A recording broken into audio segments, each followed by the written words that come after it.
revisiting the difference between good deeds, merit, and virtue. Today, my topic is one we talk about constantly, merit and virtue. But what is it? Why are good deeds different from merit and virtue? Why is that the latter can help eliminate karmic obstacles, whereas the former cannot? Why is that an action can sometimes be counted as merit and virtue, while sometimes it is a good deed? When you have witnessed and verified the Buddha nature, you have merit and virtue. Specifically, when you do a good deed and do it from the bottom of your heart, and with your inherent Buddha nature, that is merit and virtue. You were able to realize your Buddha nature while doing the deed. In other words, when performing a good deed, if you can sense that it is something that Bodhisattvas do, then that is Buddha nature. You have witnessed and verified the Buddha nature. You receive the reward for doing something, so you have witnessed and verified the Buddha nature. If you acted like a Buddha for 1 hour in the human realm, then everything you did in that period will be considered merit and virtue. If you acted like a Bodhisattva for half an hour in the human realm, saving and spiritually awakening others, then everything you did in that period will be considered merit and virtue. For example, while you shared the Dharma with others, you felt that you were like Bodhisattvas trying to save others. You felt pity towards them and genuinely wanted to save them. Therefore, everything you said and did was merit and virtue. On the contrary, if you were motivated by selfishness and self-gain, or you did it because they were your friends and relatives, then even if you have put a lot of effort in, it's still counted as a good deed, with not a shred of merit and virtue. From the perspective of one's inherent nature, once you realize your Buddha nature, and then apply it to anything you do, anything at all relating to Buddhas and Bodhisattvas, then it's merit and virtue. Note that for any person who owns the Buddha nature, once they recognize the Buddha nature and then apply it in the real world, that's merit. So what is virtue? Equality is virtue. Only with equanimity can a person emanate the light of great compassion and great mercy. Without equanimity, how could you do that? If Guanyinpusa does not have equanimity, why would she come down to this Citta world to spiritually awaken sentient beings?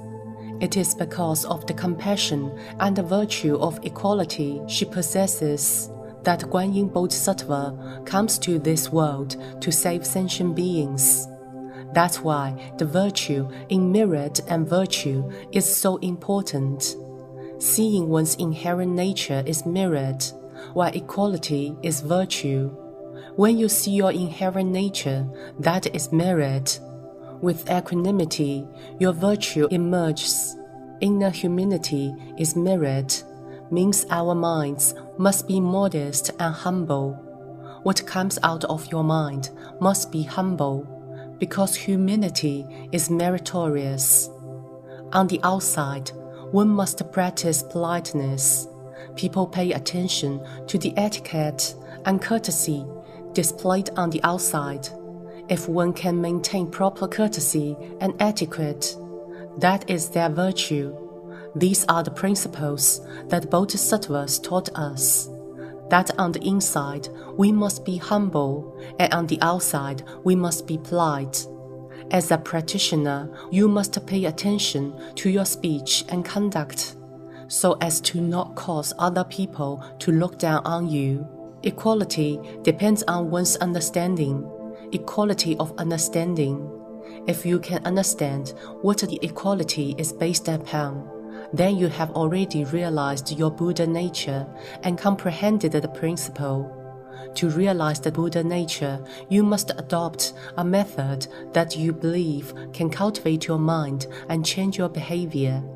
In fact, seeking blessings does not mean accumulating merit and virtue.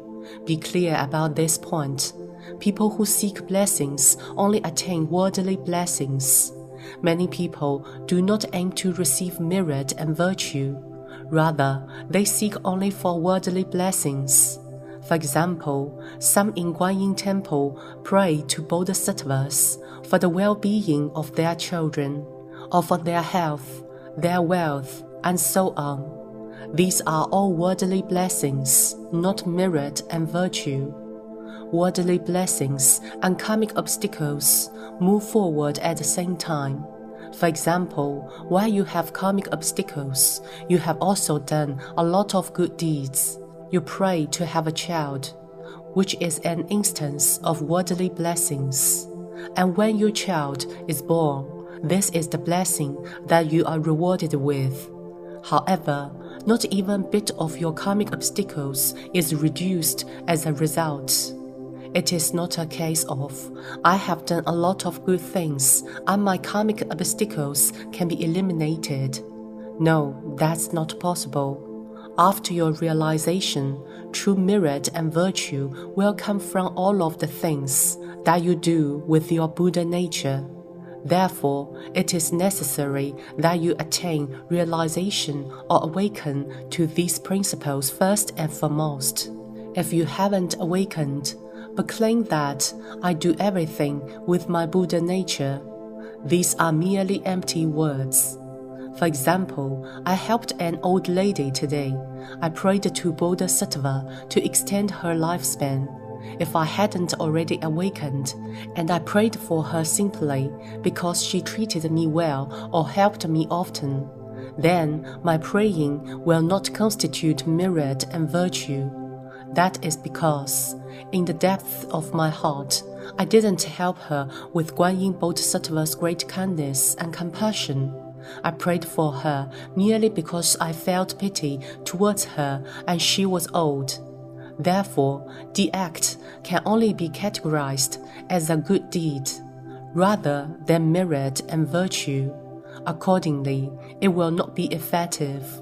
If you claim that you use your Buddha nature to pray for an elderly person to have a long lifespan, you are simply paying lip service. That is because you did not apply Guanyin Bodhisattva's compassion in your inherent nature.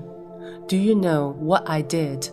When I prayed to Bodhisattva to extend an old lady's lifespan, I think of her cultivating her mind and practicing Buddhism, and I also think of her getting old and only just awakening and starting to cultivate her mind.